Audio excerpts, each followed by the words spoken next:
meu nome é Vinícius Cavalcante e eu vou falar sobre a cintilação luminosa ou efeito flicker. A cintilação luminosa ou efeito flicker está relacionada a mudanças na iluminação, que é o resultado de pequenas flutuações bruscas ou rápidas na tensão. Também são provocadas pelo funcionamento de cargas variáveis importantes, como por exemplo, fornos a arco, equipamentos de solda industrial ou a partida de motores. Este é um exemplo gráfico de um flicker causado por uma variação brusca na tensão. O problema do flicker já é antigo, visto que já nas décadas de 1920 e 1930 já haviam pesquisas em relação ao assunto. No Brasil, até a crise energética de 2001, o mercado de lâmpadas residenciais era predominantemente suprido pela tecnologia incandescente, conhecida por ser sensível às flutuações de tensão, acarretando no efeito flicker recorrente em residências brasileiras. O governo brasileiro, dentre outras ações para mitigar os efeitos dessa crise, estimulou o uso de lâmpadas fluorescentes compactas, que apresentaram uma eficiência energética superior às tradicionais lâmpadas incandescentes.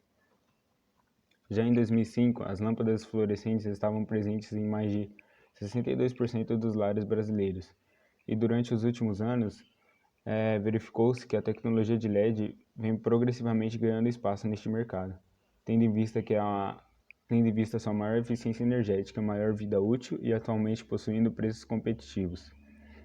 Outro fator importante que vem contribuindo para este cenário foi o banimento das tradicionais lâmpadas incandescentes de uso doméstico em 2010, o que reduziu em quase 100% os casos de flicker em residências.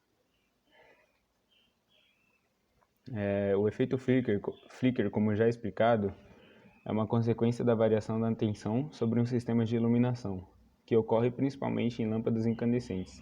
Sendo mais preciso, o flicker é a impressão subjetiva de flutuação da luminância. É também um fenômeno de origem fisiológica visual, sentida pelos usuários de lâmpadas alimentadas por um circuito comum à iluminação e a uma carga perturbadora. E com determinadas perturbações, frequências e amplitudes, o flicker pode interferir em alguns equipamentos eletrônicos sensíveis, como, por exemplo, controladores lógicos programáveis, inversores de frequência e microcomputadores industriais. O flicker gerado prejudica significativamente a visão e causa desconforto geral e fadiga. A fisiologia deste fenômeno é complexa. Em geral, pode-se dizer que o flicker afeta o processo de visão e reação do cérebro humano. As fontes de luz cintilantes também podem produzir desconforto e deterioração na qualidade do trabalho, ou em algumas situações causando até acidentes no local de trabalho. Este esquema ele explica o efeito flicker em relação à percepção humana, onde basicamente tudo se inicia em uma flutuação da tensão da alimentação da luminária, que irá produzir uma variação no nível de luz emitida pela mesma. Essa variação passa pelos nossos olhos e a retina transforma isso em informação para o nosso cérebro interpretar. Mas essa informação ela é transmitida meio bagunçada, o que causa esse desconforto visual, que também por vezes resulta em desconforto físico. Essa outra imagem ela explica o efeito flicker em uma luminária incandescente, onde em cima está o nível de luz que a luminária emitiu e embaixo está a variação na tensão de alimentação. E também é importante destacar o quão sensível a luminária incandescente em relação à tensão, né? Porque uma pequena variação na tensão fez com que a luminária elevasse muito o nível de luz emitida. Alguns exemplos de perturbadores de tensão que também podem causar o efeito flicker em locais industriais. Máquinas de cargas flutuantes, que são basicamente motores potentes ou grupos de motores trabalhando juntos, com partidas e paradas frequentes. Os interharmônicos e subharmônicos, que são basicamente fenômenos elétricos que também podem causar o flicker. Equipamentos de solda, que na verdade os equipamentos de solda não são muito problema. O problema é quando os equipamentos de solda são usados em ciclos muito repetitivos, que aí sim eles podem causar perturbações na forma de oscilações bruscas na tensão, que também resulta no flicker. E os fornos a arco, que são os principais geradores de flicker. O seu funcionamento normal provoca flutuações de tensão e essas são maiores quanto mais elevada é a potência dos fornos. Aí no gráfico a gente vê a variação da corrente em relação ao tempo de um forno a arco, né? Vemos as muitas oscilações que ocorrem na corrente em menos de 1 segundo. Essas oscilações que causam o flicker. A medição e quantificação dos prejuízos causados pelo flicker são muito subjetivos, devido ao fato do distúrbio ter muitas variáveis de ocorrência, de potência, de severidade ou de causa direta. São inúmeras as variáveis, mas levando em consideração algumas em específico, podemos ter a noção do efeito causado pelo flicker. Como, por exemplo, visto que a eficiência operacional de todos os equipamentos de aquecimento é reduzida na presença de níveis significativos de flutuação de tensão, por exemplo, um forno a arco exigiria um tempo de fusão mais longo, acarretando num gasto de energia maior, consequentemente um prejuízo para uma indústria. Outro exemplo de prejuízo é em relação à segurança e saúde dos funcionários, que em uma indústria que ocorre o flicker, esses funcionários estão sujeitos à fadiga causada pelo distúrbio ou, em casos extremos, pode resultar em um acidente.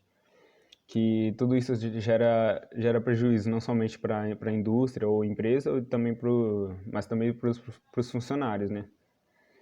E, em geral, o flicker em longo prazo prejudica o funcionamento da maioria das máquinas elétricas, cabos, lâmpadas e até mesmo o próprio ser humano, que tudo isso acarreta em prejuízos financeiros enormes se forem colocados na ponta do lápis.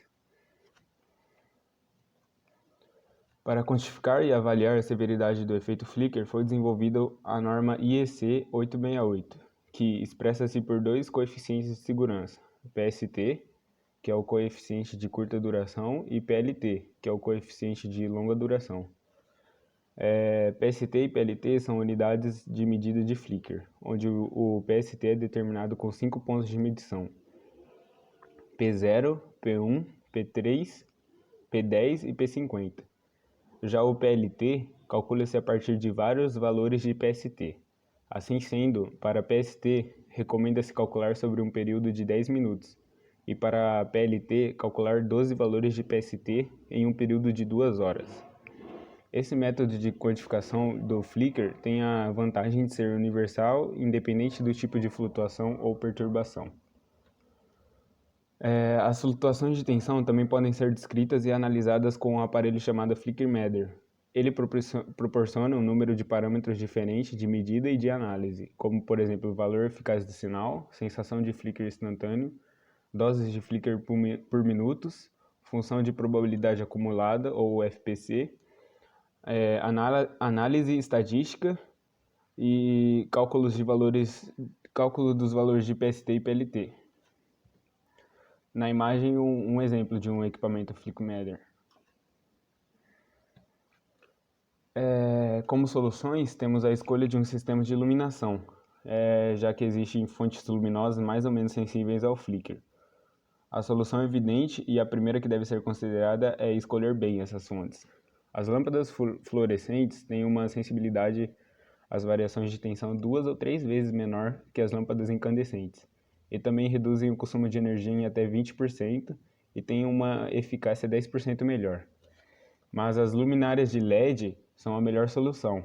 Elas são quase insensíveis ao flicker, e além disso, ela pode reduzir o consumo de energia em até 60% e tem uma eficácia 85% melhor, além de ter uma vida útil cerca de 50 vezes maior em comparação a uma luminária incandescente.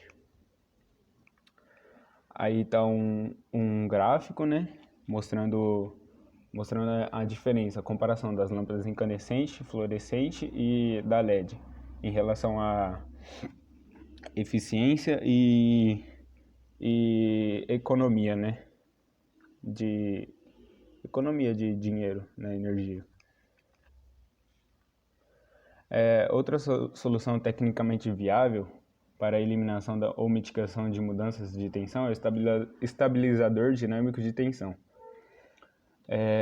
Sua eficácia depende principalmente de sua potência nominal e velocidade de reação. Ao extrair a energia reativa na frequência fundamental, eles produzem quedas de tensão nas impedâncias da rede de alimentação. Eles são adotados principalmente em sistemas trifásicos, de alta potência nominal, projetados para estabilização da tensão no ponto principal de um sistema de distribuição ou de carga específica, ou seja, geralmente trabalham com alta tensão. O estabilizador da foto à esquerda, ele trabalha com uma potência de no máximo 3 kVA, e o da direita, que dá para ver pela foto que ele é um pouco maior, ele trabalha com uma potência máxima de 15 kVA. E essas são as referências bibliográficas usadas para fazer a apresentação. Muito obrigado e tchau.